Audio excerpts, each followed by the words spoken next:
Hello everyone, welcome to another episode of Experience Kills with me, Richard. I'm here with Ben. Hello everybody. Hello Ben, you alright? Yeah, I'm good. I'm really flipping excited to talk about this game, actually. Yeah, I think we've both been on a bit of a journey with this game, pun intended. What game is it? The game is Far Lone Sails, which came out on PC last year. Yep. Is just coming out as we record tomorrow, I believe, on Xbox One and PlayStation 4. So we've got an early sight of the Xbox One version, and Yep. I think we've both pretty much loved our time with it. Oh my god. Great, isn't Dude, it? just amazing. First of all, obviously we're not going to spoil this because it's a narrative exploration adventure experience thing. Yeah, it's kind of like a 2D side-scrolling adventure. Yeah. It sort of unfolds. There are puzzles involved, but it's very light. Very light, very much for the purposes of you just digesting and just seeing what happens. It's stunningly beautiful, like distractingly. The vistas, the foreground, backgrounds, it's just hard to describe, and the way the sound design couples with it, and the use of the rumble in the controller in a couple of really key moments, it's just unbelievable. We're getting down to detail, aren't we? But let's just give a rough sort of overview of what this is. So we've said it's a 2D adventure. It's not the same sort of adventure that I've played before, and I really like this genre of game. It starts very much as you'd expect from this kind of thing, with a little character on foot, small enough that you can't really discern any real facial features or anything, but big enough that it feels empathetic and there's a real person there, and it's at the start of a journey, and you approach a house, you pick up a suitcase if you want, you don't have to, and then you exit out the back door, and then you realise what the point of this is. It isn't about you walking around picking things up, putting things down and solving puzzles explicitly. All of that is involved, but the central theme of this game is the vehicle that's parked outside your back door. Yep. And it's quite the vehicle. It's kind of a steampunk contraption on wheels. It's got sails. I don't think that's too much of a spoiler, because you get them a bit later, but the game is called Far Lone Sails, so no surprises there. And there are different additions that you can bolt onto your vehicle as you go. What's interesting is how many different variations this vehicle goes through, how much you have to patch and repair it as you go, navigating this stark, as you say, Ben, it's beautiful, but it is stark, it's gorgeous, empty, sublime, wondrous, all of those things, and just the sense of exploration that you have as you try and keep your machine going all the way through, making use of the different attachments that you can find for it. It's just spellbinding. I might call it a ground locomotive. We can call it that works. Yeah, I think that's like a steampunk ground, because it's got definite vibes of train about it, but it's not a train. But it truly becomes the other character of the game in a world in which you are so alone. It becomes your only friend, your only refuge. You really connect with it on an emotional level.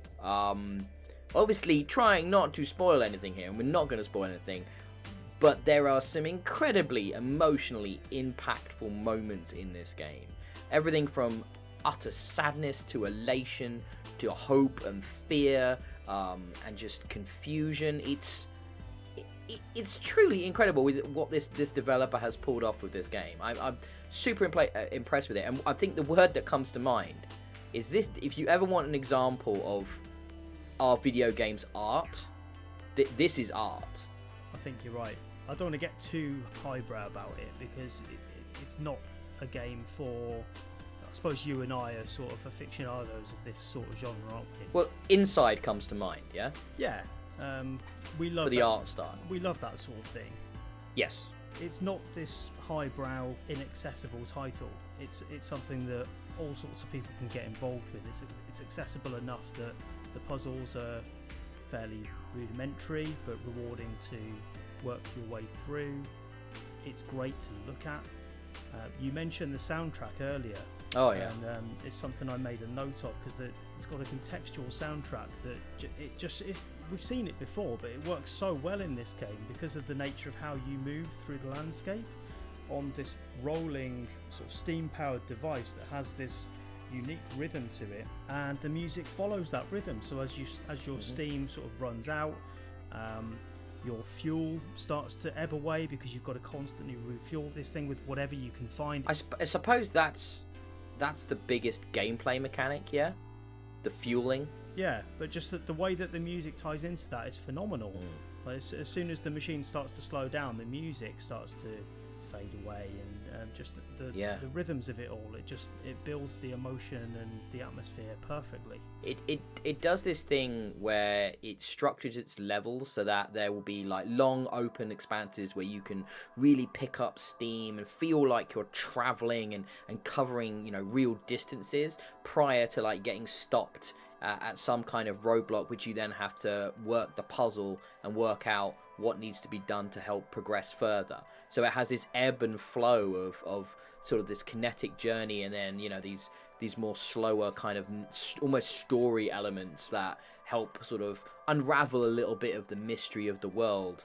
And it's always, I mean, I'm just thinking of the different moments of sunset and sunrise, of new locations unfolding in front of you in this incredibly organic way. You know, I didn't even notice. I've played this and finished this game twice, and it's only on the second playthrough I noticed that stuff about the sunset and the sunrise and the different weather conditions that emerge.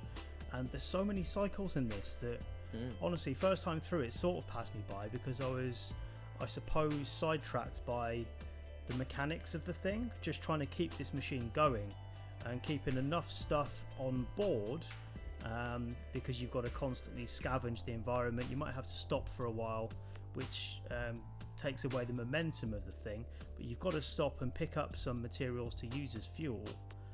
And doing all of that, keeping the thing going, keeping it repaired, sidetracked me from what's going on in the world itself. And second time through, you just see so much more.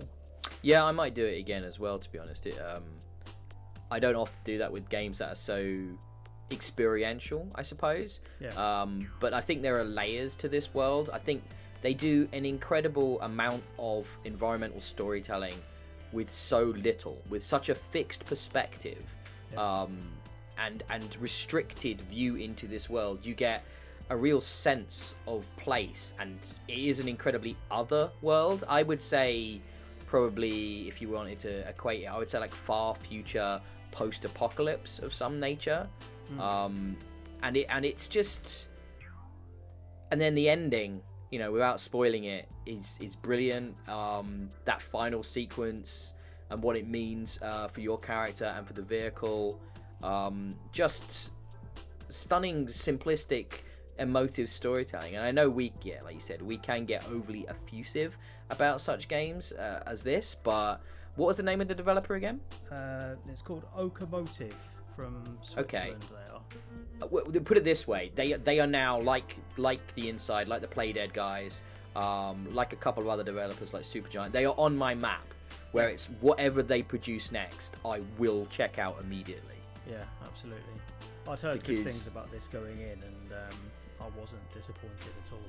I think I'd watched a video about it, like an extended, like quick look kind of like discussion video early on in the game. But the problem is, it didn't really convey. I mean, you saw how beautiful it was, but it didn't convey how emotionally engaging and impactful it is, because I wasn't experiencing it, and I wasn't the one on this journey. Because those day-night cycles, right? So the game only lasts maybe, like you said, 2 hours or something like that if you take your time. But you really feel like you've been on this multiple day spanning journey through this wilderness by the time you finish it. It does an incredible job of that. It really tricks you into feeling like you've been through an odyssey. Yeah. It is. It's even shorter than that. I think I did it in because there is an achievement for this. So obviously I've done that. But there's an achievement for doing it within 90 something minutes. Right. So, and it's not that hard to do that. So it really isn't overly long at all, but the journey it takes you through in that short time, it's from wonder to tension, loneliness, tragedy, heroism. There's so many emotional highs and lows through that 80 or 90 minutes. It's a phenomenal achievement. Yeah, truly captivating. And I think if you're about games as art and experiential video games, if you aren't put off by the concept of a walking simulator, that kind of thing, I think this is a game to 100% check out. There's maybe a little bit more gameplay in here than a standard walking sim, but it definitely falls into that environmental storytelling place. Yeah. And look, it's short and relatively easy achievements, so there's that as well. There's that as well. And without even really having to explicitly tell a story. I mean, there aren't any other people in this game. The closest, there's closest you get no dialogue.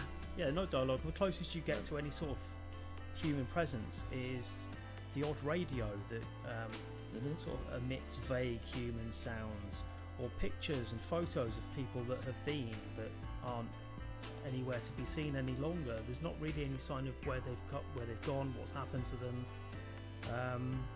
It just feels bleak, but somehow still hopeful towards the end, and it's really a journey worth taking. I would recommend it to anyone.